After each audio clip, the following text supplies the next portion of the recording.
I killed my own bird, my $5,000 national champion. His name was Apollo, and he died in my hands because I made one stupid mistake. I ignored a warning sign that was right in front of me. And before you click away thinking this is just another sad pigeon story, I need you to understand something. This could happen to you. Tonight, tomorrow, next week, your best bird could die the exact same way Apollo died. Because you'll make the same mistake I made. And I'm going to tell you the entire story. Every detail, every moment, every choice. Because somewhere in this story is your bird's life. And if I can save one bird by sharing how I killed mine, then maybe Apollo's death means something. So sit down, get comfortable. This is going to take a while, because I need to tell you everything. Apollo wasn't just any bird. Let me tell you about him. Really tell you about him. I bought Apollo 4 years ago at a young bird sale. It was October, end of racing season. I'd had a terrible year. My birds placed middle of the pack all season. Nothing in prizes. I was frustrated. I was questioning whether I even knew what I was doing. I went to this sale not really planning to buy anything. I was just looking, seeing what was available, maybe getting ideas for next season. And then I saw Apollo. He was in a small cage in the corner. Squeaker. Maybe 4 months old. Nobody was looking at him. His pedigree card said his father was a decent racer. Nothing special. Mother was unknown. The seller was asking $300. $300 for an unproven bird with half unknown pedigree? That's a lot of money. Most young birds at sales go for $50 to $150. $300 is serious money for a gamble. But I looked at this bird, and something about him caught my attention. His eye. I know that sounds stupid, but his eyes had this intensity, this focus. He wasn't scared in the cage like most young birds. He wasn't fluttering around. He was just sitting there, calmly, looking at me, and his eyes were like black glass. Sharp, intelligent, alert. I asked the seller about him. The seller said, "That bird flew one young bird race. Came home fast. First one in my loft. But I need money, so I'm selling him." I said, "Why so expensive if he only flew one race?" The seller looked at me and said, "Because that one race showed me everything I need to know. That bird is a champion. I know it. You know it. That's why you're standing here asking about him, instead of looking at the $50 birds on the other table." He was right. I knew this bird was special. I felt it. I bought Apollo for $300. People at the sale laughed. "You paid $300 for a squeaker? With one race?" "Yeah, I did. I took Apollo home, put him in my loft, started training him. And from day one, Apollo was different. Most young birds, when you train them, they're nervous. They circle a lot at release. They take time to orient. They fly home, but they're tentative about it. Not Apollo. First training toss, 5 kilometers. I released him. He circled exactly twice, oriented, and then he just went. Straight line home, fast, confident, like he'd done it 1,000 times before. He trapped first out of the 10 young birds I released that day. Beat them home by 12 minutes. Second toss, 10 kilometers. Same thing, minimal circling. Direct flight, trapped first.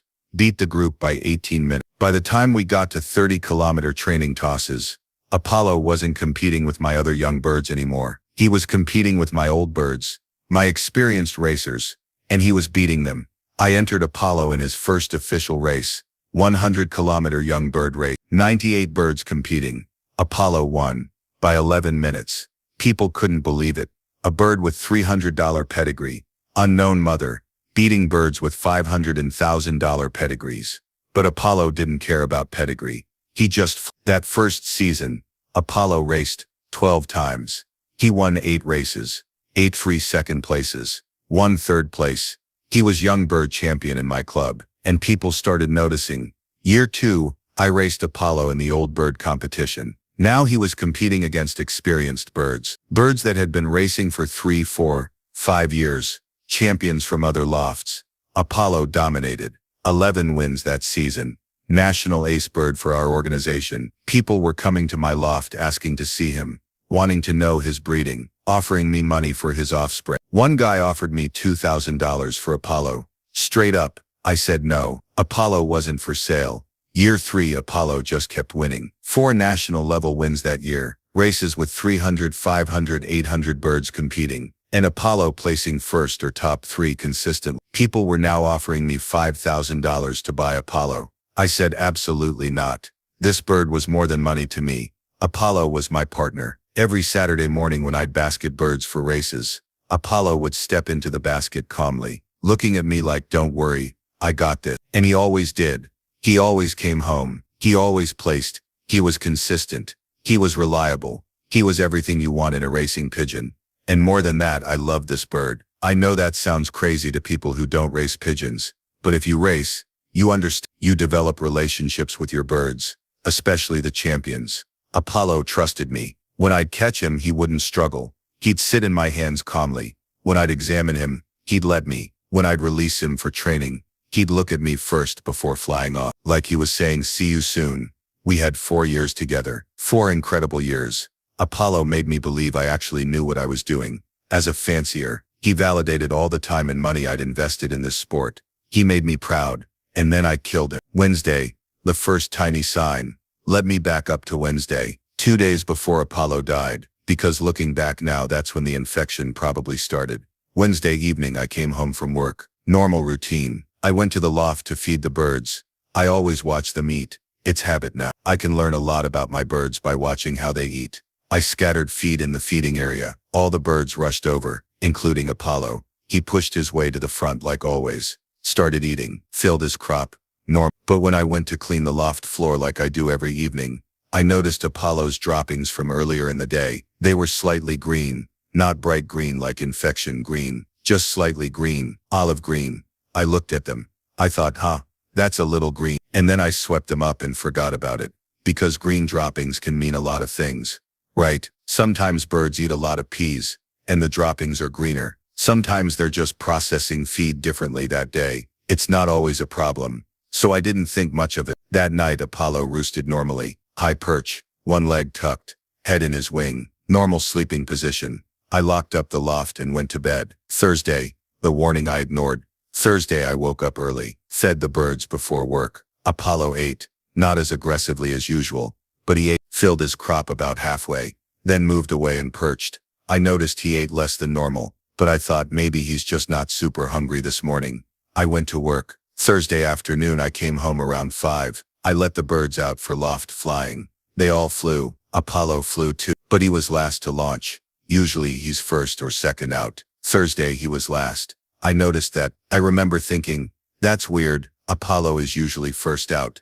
But he flew. He circled the loft with the others. He landed. He went back inside. Nothing seemed seriously wrong. Thursday evening, 6 o'clock, feeding time. This is where everything started to become obvious. I scattered feed. All the birds rushed over, except Apollo. Apollo stayed on his perch. I stopped, stood there watching. All my other birds were eating. Apollo was just sitting there, on his perch, not moving, not coming to feed.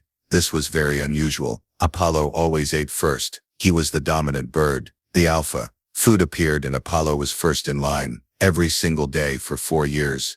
But not Thursday. I walked over to Apollo. He didn't fly away. He just sat there. I picked him up. I felt his keel. Felt okay. Not overly sharp. Not overly round. Normal. I felt his crop. Empty. Completely empty. He hadn't eaten that morning apparently. Or if he did, it had digested already. But crop should have had something. I looked at his eyes. They looked okay. Bright enough. Not dull. Not closing. I looked at his feathers. Normal. Not fluffed. Not rough. I held him close to my ear. Listened to his breathing. Sounded normal. No wheezing. No clicking. Just normal breathing. I checked his vent. Clean. No diarrhea. No staining. Everything seemed okay, except he wasn't eating. And here is where I made the first fatal mistake. I thought, he's probably just not hungry. Maybe he ate a lot this morning, and he's still full. Birds skip meals sometimes. He'll eat tomorrow. I put Apollo back on his perch. I watched him for another 30 seconds. He just sat there, calmly. Didn't look distressed. Didn't look sick.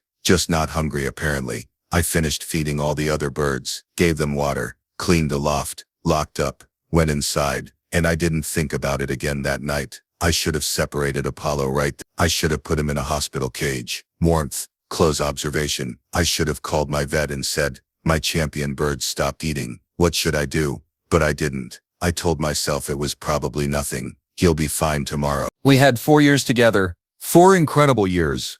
Apollo made me believe I actually knew what I was doing as a fancier. He validated all the time and money I'd invested in this sport. He made me proud, and then I killed him. Wednesday, the first tiny sign. Let me back up to Wednesday, 2 days before Apollo died. Because looking back now, that's when the infection probably started. Wednesday evening, I came home from work. Normal routine. I went to the loft to feed the birds. I always watch them eat. It's habit now. I can learn a lot about my birds by watching how they eat. I scattered feed in the feeding area. All the birds rushed over, including Apollo. He pushed his way to the front like always. Started eating. Filled his crop, normal. But when I went to clean the loft floor like I do every evening, I noticed Apollo's droppings from earlier in the day. They were slightly green. Not bright green like infection green, just slightly green. Olive green. I looked at them, I thought, that's a little green, and then I swept them up and forgot about it. Because green droppings can mean a lot of things, right? Sometimes birds eat a lot of peas and the droppings are greener. Sometimes they're just processing feed differently that day. It's not always a problem, so I didn't think much of it. That night, Apollo roosted normally, high perch, one leg tucked, head in his wing, normal sleeping position. I locked up the loft and went to bed. Thursday, the warning I ignored. Thursday, I woke up early, fed the birds before work. Apollo ate, not as aggressively as usual, but he ate, filled his crop about halfway, then moved away and perched. I noticed he ate less than normal, but I thought, maybe he's just not super hungry this morning. I went to work. Thursday afternoon, I came home around 5. I let the birds out for loft flying. They all flew. Apollo flew too, but he was last to launch. Usually he's first or second out. Thursday he was last. I remember thinking, that's weird. Apollo is usually first out, but he flew. He circled the loft with the others. He landed. He went back inside. Nothing seemed seriously wrong. Thursday evening, 6 o'clock, feeding time. This is where everything started to become obvious. I scattered feed. All the birds rushed over, except Apollo. Apollo stayed on his perch. I stopped, stood there watching. All my other birds were eating. Apollo was just sitting there, on his perch, not moving, not coming to feed. This was very unusual. Apollo always ate first. He was the dominant bird, the alpha. Food appeared and Apollo was first in line, every single day for 4 years, but not Thursday. I walked over to Apollo. He didn't fly away. He just sat there. I picked him up. I felt his keel. Felt okay. Not overly sharp. Not overly round. Normal. I felt his crop empty. Completely empty. He hadn't eaten that morning apparently. Or if he did, it had digested already. But crop should have had something. I looked at his eyes. They looked okay. Bright enough. Not dull. Not closing. I looked at his feathers. Normal. Not fluffed. Not rough. I held him close to my ear. Listened to his breathing. Sounded normal. No wheezing. No clicking. Just normal breathing. I checked his vent. Clean. No diarrhea. No staining. Everything seemed okay. Except he wasn't eating. And here's where I made the first fatal mistake. I thought, he's probably just not hungry. Maybe he ate a lot this morning, and he's still full. Birds skip meals sometimes. He'll eat tomorrow. I put Apollo back on his perch. I watched him for another 30 seconds. He just sat there, calmly, didn't look distressed, didn't look sick, just not hungry, apparently. I finished feeding all the other birds, gave them water, cleaned the loft, locked up, went inside, and I didn't think about it again that night. I should have separated Apollo right then. I should have put him in a hospital cage. Warmth.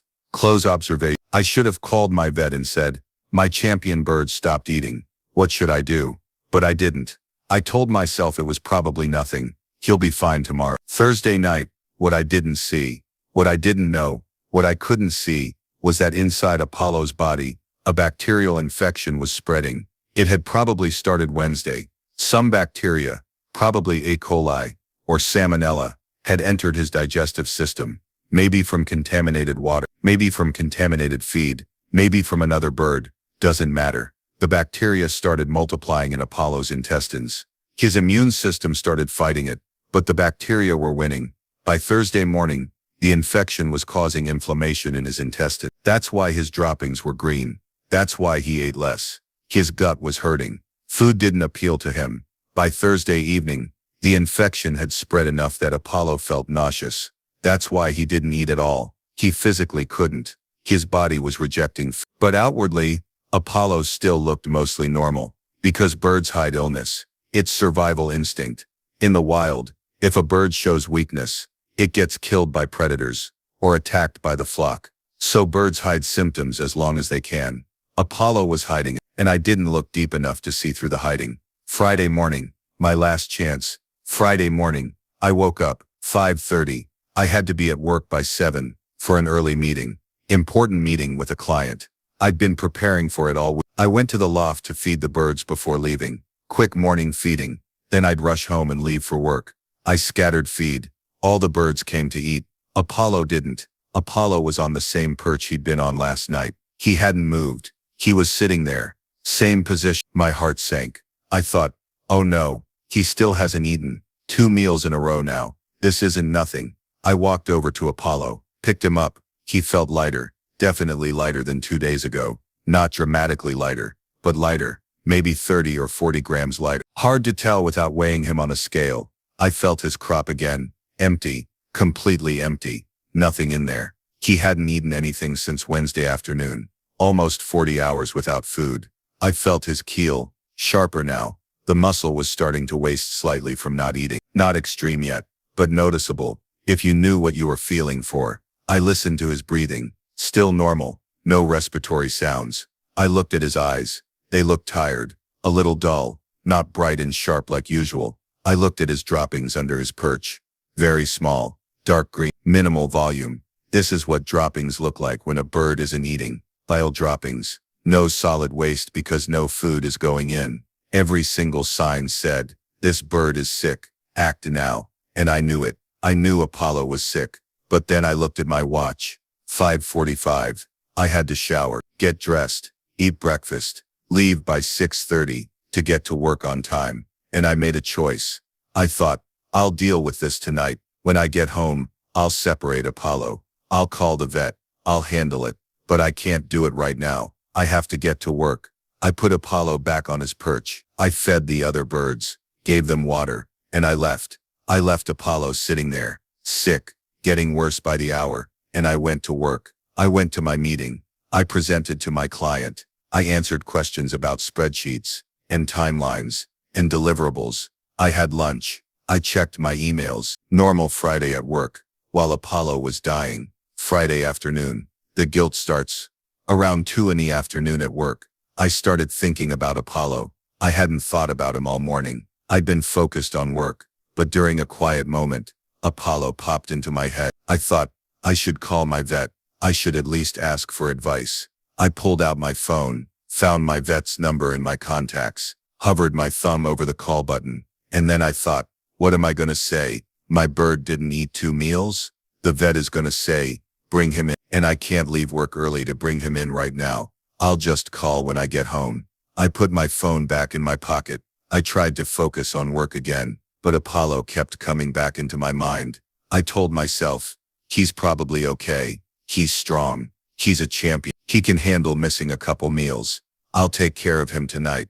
I was trying to convince myself everything was fine, but deep down, I knew it wasn't. Friday evening, too late. I left work at 5, started driving home. Normally, it's a 30-minute drive, but there was traffic. Accident on the highway. Traffic was crawling. I was sitting in traffic, and all I could think about was Apollo. I had this bad feeling, this pit in my stomach. Something was very wrong. I tried to tell myself I was being paranoid, but the feeling wouldn't go away. Traffic finally cleared. I sped home, got to my house at 6:15. I didn't even go inside. I went straight to the loft. I opened the loft door, and immediately, I knew something was horribly wrong. The smell hit me first, a sick smell, sweet and sour, the smell of infection. All my birds were perching normally, except one. Apollo was on the floor, in the corner, away from all the other birds. I ran over to him. He was sitting on the floor with his feathers completely fluffed up. His head was drooping down to his chest. His eyes were half closed. His breathing was fast and shallow. I could see his whole body moving with each breath. I picked him up. He was burning up, fever, His body was radiating heat. His crop was still empty. His keel was now very sharp. He'd lost even more weight during the day. I held him against my chest, and I felt him trembling. His whole body was shaking, and I started crying, because I knew he was dying. I knew I'd waited too long. I ran to my car, Apollo in my hands. I put him inside my shirt, against my chest, to keep him warm. Started the car, started driving. I called my emergency vet while driving. One hand on the wheel, one hand holding my phone. The vet answered, "Emergency veterinary clinic." I said, "This is an emergency. My bird is dying. I'm driving there now.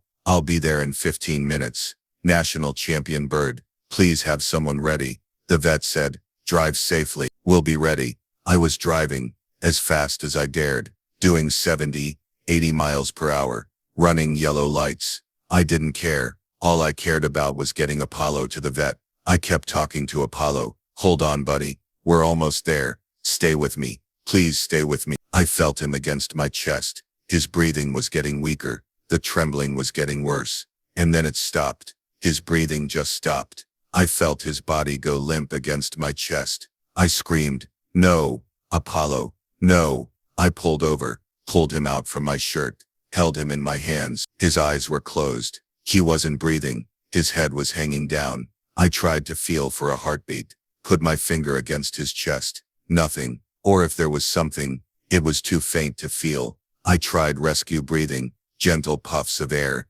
into his beak, trying to get his lungs to move. Nothing. He didn't respond. I sat there on the side of the road, holding my dead bird, and crying. Apollo was gone. 3 minutes. If I'd gotten home 3 minutes earlier, if traffic had been lighter, if I'd left work 5 minutes earlier, 3 minutes, and Apollo might still be alive. But I was 3 minutes too late. The vet, confirming my failure. I still drove to the vet. I don't know why. Maybe I hoped they could revive him. Maybe I just needed confirmation. I don't know. I walked into the emergency clinic, holding Apollo's body. The receptionist took one look and said, "I'll get the doctor." The vet came out. An older woman. She'd been a vet for 30 years, specialized in birds. She took Apollo from my hands, felt for a heartbeat, listened, with a stethoscope, checked his pupils. She looked at me and said, "I'm sorry, he's gone." I said, "I know, he died on the way here, but I need to know what killed him. Please, I need to know." She said, "I can do a necropsy if you want. It will take about 30 minutes, but it will cost $250. I said, "I don't care about the money. Please, I need to know what happened." She took Apollo to the back. I sat in the waiting room alone. There was a clock on the wall. I watched it tick. Each second felt like an hour. 32 minutes later, the vet came back out. She sat down next to me. She said, "Your bird had a severe bacterial infection, intestinal. I asked how long had he been sick. She said, "Based on the tissue damage I saw, I'd estimate the infection started 36 to 48 hours before death." Wednesday or Thursday. When I saw the green droppings, when Apollo stopped eating, I said, "If I'd brought him in Thursday when he stopped eating, could you have saved him?" The vet looked me in the eyes. She didn't hesitate. She said, "Yes. If you'd brought him in Thursday evening, we would have started aggressive antibiotic treatment, IV fluids, supportive care. With treatment started that early, his survival odds would have been around 90%. He probably would have made a full recovery." I felt like I'd been punched in the stomach. I said, "What about this morning? If I'd brought him in this morning?" She said, "This morning the infection was more advanced, but still treatable. Survival odds maybe 60 to 70%. Still good odds." I said, "And tonight, if I'd gotten him here alive?"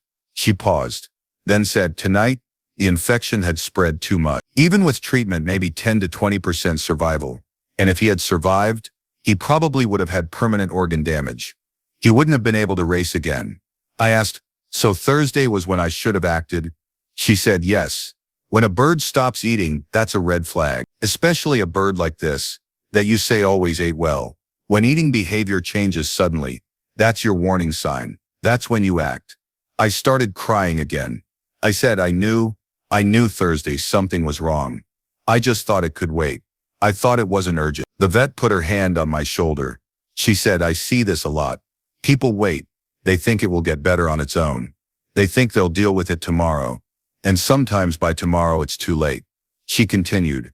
Birds hide illness. By the time a bird looks obviously sick, the disease is usually advanced. You have to watch for the subtle signs.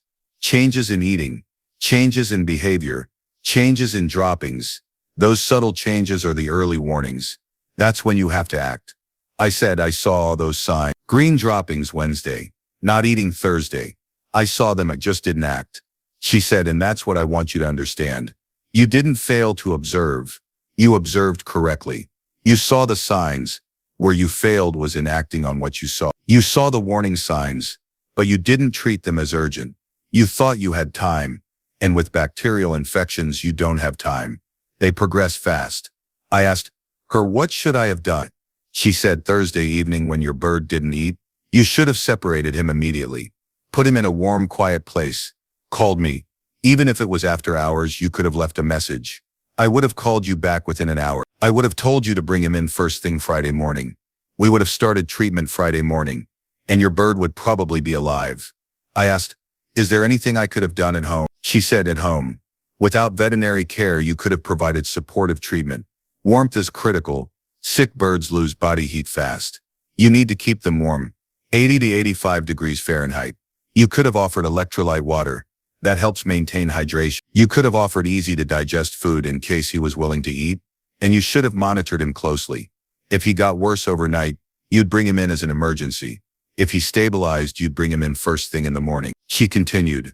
But honestly, with an infection this aggressive, home care probably wouldn't have been enough. He needed antibiotics. He needed IV fluids. He needed professional medical treatment. Home care would have bought time, but you still needed to get him to a vet. I said, so I killed him by waiting. She didn't say yes, but she didn't say no either. She said, you made a choice that had a bad outcome. You didn't know how serious it was. You thought you had more time, but you didn't. And now you know. The drive home processing failure. I drove home with Apollo's body in a box the vet gave me. She'd wrapped him in a towel, put him in a small cardboard box. I drove in silence, no radio. Just the sound of the car engine and my own breathing. And I replayed every moment in my head. Every choice. Wednesday evening. I saw green droppings. I dismissed it. Thursday morning. Apollo ate less. I dismissed it. Thursday afternoon. Apollo flew last. I dismissed it. Thursday evening. Apollo didn't eat. I noticed. I examined him. And I dismissed it. Friday morning. Apollo still hadn't eaten. I knew he was sick. And I chose work over him. Every single step of the way, I had a chance to save him, and every single step I chose wrong. I chose to assume it was nothing. Instead of treating it as something, I chose to wait instead of acting. I chose convenience over Apollo's life. And he died because of those choices. By the time I got home, it was almost 8 at night. Dark outside. Cold. I got a shovel from my garage. Went to the backyard next to my loft. Dug a hole. It took me 45 minutes to dig a proper hole, deep enough that no predator would dig him up. I put the box with Apollo in the hole. I stood there looking at it, and I said out loud, I'm sorry, Apollo, I failed you. You trusted me and I failed you. Then I filled in the hole, covered it with dirt, put a large flat stone on top as a marker. I went inside, showered, didn't eat dinner, just went to bed. I didn't sleep. I just lay there replaying everything in my head. The next day, facing the loft. Saturday morning, I didn't want to get out of bed. I didn't want to face my loft. I didn't want to feed my bird because Apollo wouldn't be there. But my birds needed to be fed. Life goes on even when you've failed. I went to the loft, opened the door. All my birds were there, perching, cooing, waiting for breakfast. But Apollo's perch was empty. I stood there looking at his empty perch, and I started crying again. I fed the birds, gave them water. But the whole time I kept looking at that empty perch. One of my other birds, a young cock, flew over and landed on Apollo's perch, and I snapped. I yelled, that's not your perch. Get off. The bird flew away startled. I realized I was being crazy. It's just a perch. The bird didn't know. But that was Apollo's perch. For 4 years that's where Apollo roosted. And now he never would again. The weeks after, living with guilt. For weeks after Apollo died. I went through the motions, fed my birds, trained them, raced them, but my heart wasn't in it. Every time I went to the loft, I saw Apollo's grave. Every time I fed the birds, I noticed Apollo wasn't there. Every race day when I basketed birds, I missed Apollo stepping into the basket confidently. I thought about selling all my birds, quitting the sport. What's the point if I can't even keep my best bird alive? I talked to other fanciers about what happened. Most were sympathetic. Many shared their own stories of birds they'd lost. One old fancier told me, every fancier has lost a bird they shouldn't have lost. Birds they could have saved if they'd acted differently. It's part of the learning process. The question is what you do with that lesson. I asked him what he meant. He said, you can let guilt destroy you, or you can let it teach you. Apollo died. You can't change that, but you can make sure no other bird dies the same way. You can share what you learned. You can be more vigilant with your other bird. You can honor Apollo by becoming a better fancier. That conversation stuck with me. The lesson, what I learned.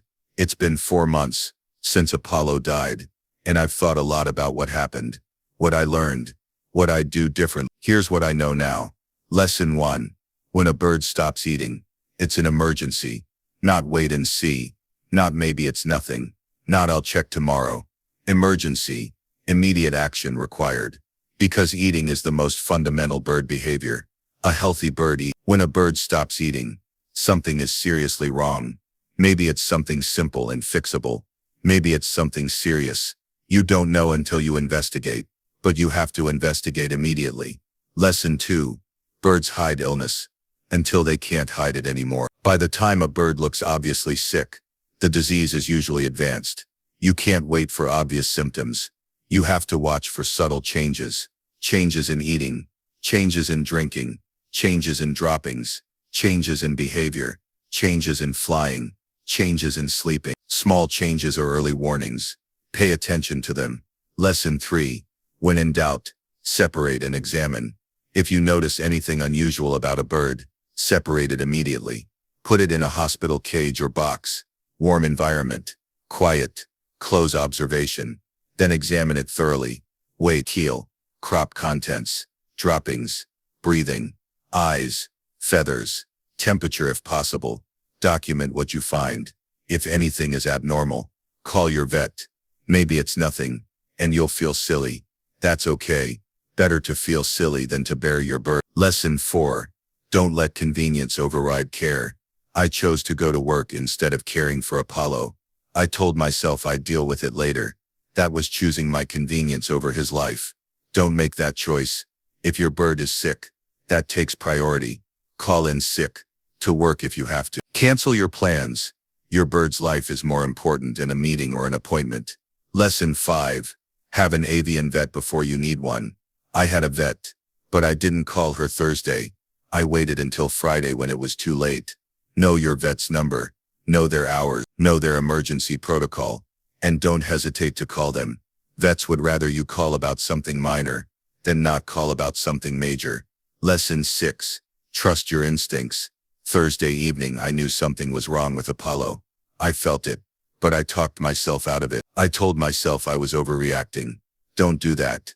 If your gut is telling you something is wrong, something is probably wrong. Trust your instincts. Act on them. Applying the lesson. What to do. So here's what I do now. This is my new protocol. This is what I wish I'd done with Apollo. If any bird shows any unusual behavior, first, I separate it immediately. I have a hospital cage set up permanently now. Warm, quiet, easy to observe. Second, I examine the bird thoroughly. I have a checklist now. Toyot. Weight on digital scale. Toyot. Keel condition. Crop contents. Droppings examination. Breathing check. Check. Eye brightness. Feather condition. Foot temperature. Fourth, I call my vet. Even if it's after hours, I leave a detailed message. My vet calls back within an hour usually. Fifth, I start basic supportive care while waiting for vet guidance. Keep bird warm. 80 to 85 degrees. Offer electrolyte water. Offer easy food if bird will eat it. Monitor closely. Sixth, I follow my vet's instructions exactly. If she says bring the bird in, I bring it in immediately. No delays. No, I'll do it tomorrow. This protocol takes time. It's inconvenient. Sometimes I separate a bird and it turns out to be nothing. But I don't care. I'd rather be overly cautious than bury another bird I could have saved. The birds I've saved since Apollo died, I've separated and examined 7 birds for various concerns. 5 of them were false alarms, minor issues that resolved on their own or were never serious to begin with. But 2 of them were real problems that I caught early. One bird stopped eating one evening. I immediately separated him, called my vet. She said bring him in first thing in the morning. We did blood work. He had early-stage coccidiosis. We treated it aggressively. He recovered fully, went on to race successfully that season. If I'd waited like I did with Apollo, that bird might have died too. Another bird had slightly green droppings, 2 days in a row. I separated her, examined her. She seemed otherwise okay, but I called my vet anyway. Vet said bring a fecal sample. We tested it. Bacterial infection. Started antibiotics. Bird recovered. Again, if I dismissed it like I dismissed Apollo's green droppings, that bird might have gotten severely sick. So the protocol works. Early detection, early separation, early treatment. That's what saves birds. Talking to other fanciers. I've started talking to other fanciers about Apollo, telling them the story, teaching them what I learned. And you know what I discovered? Almost every experienced fancier has a similar story. A bird they lost that they shouldn't have lost. A champion that died because they waited too long. One fancier told me about a bird worth $8,000 that died from canker because he didn't treat early symptoms. Another told me about a breeding hen that died from egg binding because he didn't notice she was in distress. Another lost 3 birds to coccidiosis because he didn't isolate the first sick bird fast enough, and it spread to others. These stories are everywhere, but people don't talk about them much because it's painful, because we feel guilty, because we failed our bird. But we need to talk about them because these stories teach lessons that can save other birds. That's why I'm making this video. This is painful for me, reliving Apollo's death, admitting my failures publicly. But if this video saves even one bird, it's worth it. If your bird stops eating tonight, so here's what I need you to do. Tonight, when you feed your birds, watch them. Really watch them. Does every bird come to the feed? Is every bird eating? Are any birds hanging back?